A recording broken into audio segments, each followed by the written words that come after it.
So today we're going to take a look at Buffy from the Unmatched games. So this Buffy is the Buffy the Vampire Slayer from the Buffy the Vampire Slayer Unmatched set.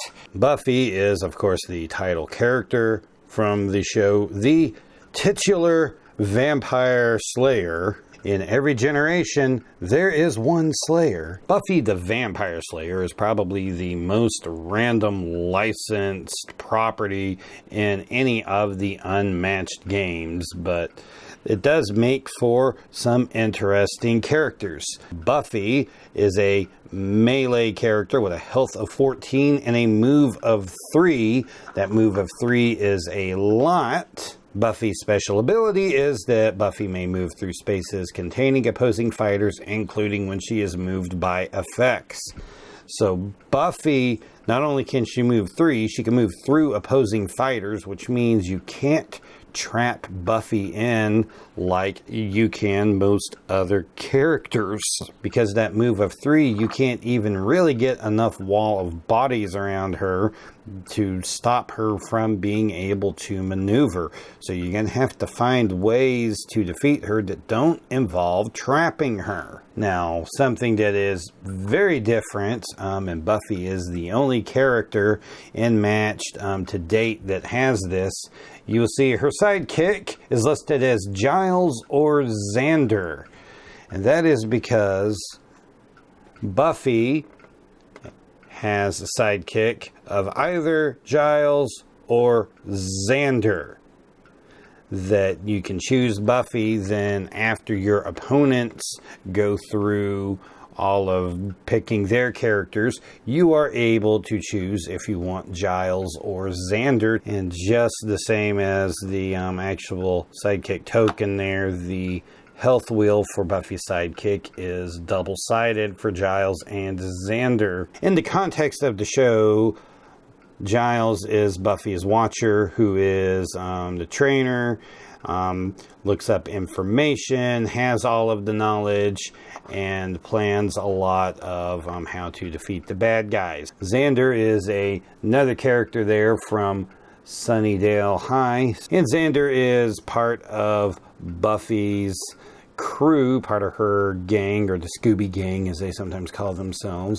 I'm going to go over Buffy's cards, the any cards, and then go over Giles and Xander's cards separately. The way it works with Giles and Xander's cards is that you put the cards for that character in the deck and pull out the others. There were 5 cards for Giles and 5 cards for Xander. Slayer Strength. This is a versatile 4. After combat, move all fighters adjacent to Buffy to another space in their zone, then deal 1 damage to each fighter you moved. This is some nice after combat damage here, which can be some additional damage after an attack, or you can deal some defensive damage, which is always great because people don't expect to attack and then get dealt damage. Buffy has 3 of those in her deck. Rapid Recovery. This is a versatile of 3. Buffy recovers 1 health.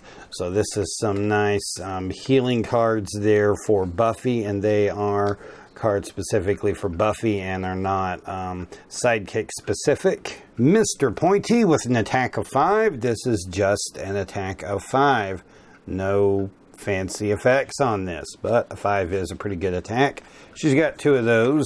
Cartwheel Kick, a defense of 2. After combat, you may move Buffy up to 3 spaces, then deal 1 damage to each opposing fighter adjacent to her. There are 2 of these, so you're looking at Buffy having a lot of after combat damage, and a lot of after combat damage that can be used defensively. We're into the any cards, which is a lot of Buffy's deck here. Daring Strike, an attack of 4. If you won the combat, draw 2 cards, otherwise take 1 damage. Kind of want to make sure that you're going to win when you do this one because you take damage if you lose. Skirmish, this is the skirmish card that many characters have. A versatile of 4. If you won the combat, move one of the fighters in the combat up to 2 spaces. Swift Strike, an attack of 3. Move your fighter up to 4 spaces. Buffy, of course, has 3 feints. Versatile card of 2. Cancel all effects on your opponent's card. Regroup, a versatile of 1. After combat, draw a card. If you won the combat, draw 2 instead. So that is all of the Buffy and Annie cards. Let's go ahead and take a look at Giles and Xander's cards here. Giles has Insight, which is a scheme. Choose an opponent and look at their hand. Choose 1 card in their hand for them to discard. There are 3 of those. Training, a scheme. Draw 3 cards. There are 2 of those. So with Giles, you get a chance to look at your opponent's deck and make them discard a card. You're actually choosing the card for them to discard. So that's a pretty powerful discard to throw on someone. And then additional card draw. Drawing 3 cards on a scheme is a pretty good card draw. So it looks like being able to draw cards and learning about your opponent's hand and making them discard cards are the big strength of Giles. Going into Xander, we have military knowledge, an attack of 4. After combat, draw 1 card, so you do get some of that card draw back with Xander, but not nearly as much as you get with Giles. But you do get an attack of 4. A versatile of 2, right-hand man.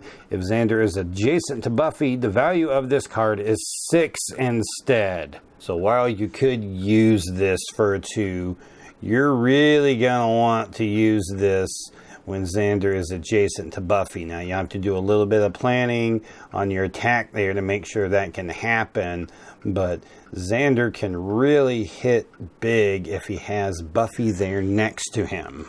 So this gets us to the first question.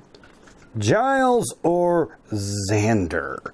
Who do you want? Well, the first thing that is important to notice is in Buffy's deck, you notice that Buffy has no Buffy or any schemes, and there are also no Xander schemes, which means that the only schemes that you have are from Giles, and all of Giles' cards are schemes.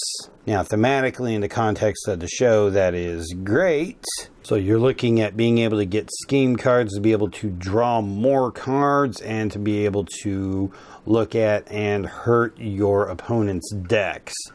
Xander just gives you additional attacks and versatiles. A versatile that's really probably best as an attack. I don't see many instances where right-head man could really ever be used defensively to get the 6, because if you're adjacent to Buffy, they're probably going after Buffy, although you could be in one of those spaces on some of those maps where there's some loops on there where they can't necessarily just go around and get the Buffy. So there may be some ways there if you're kind of using Xander as a meat shield to protect Buffy. So really you got to decide what type of gameplay you want. If you want the extra attacks from Xander, or if you want to be able to use Giles' schemes.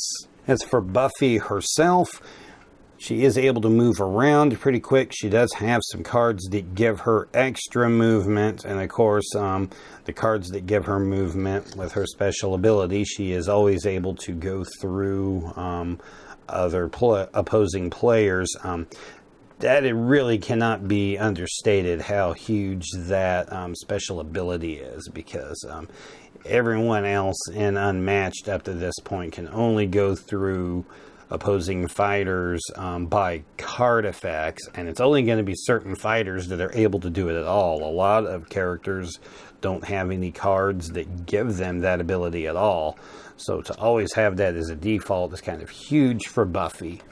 Buffy also has a lot of after combat damage that can be done both offensively and defensively, which means that other characters have to really be careful and they have to think about what they're doing when they attack Buffy, because, you know, Buffy could just deal some damage to you. So unless you're attacking her with a card that will cancel effects, you're going to have to deal with the possibility that she could just deal some damage to you. And she does have some hard-hitting cards in there. Xander also has some particularly hard-hitting cards, so he can be really strong as well. So if you have any thoughts about Buffy that you want to leave down in the comments, you can do that.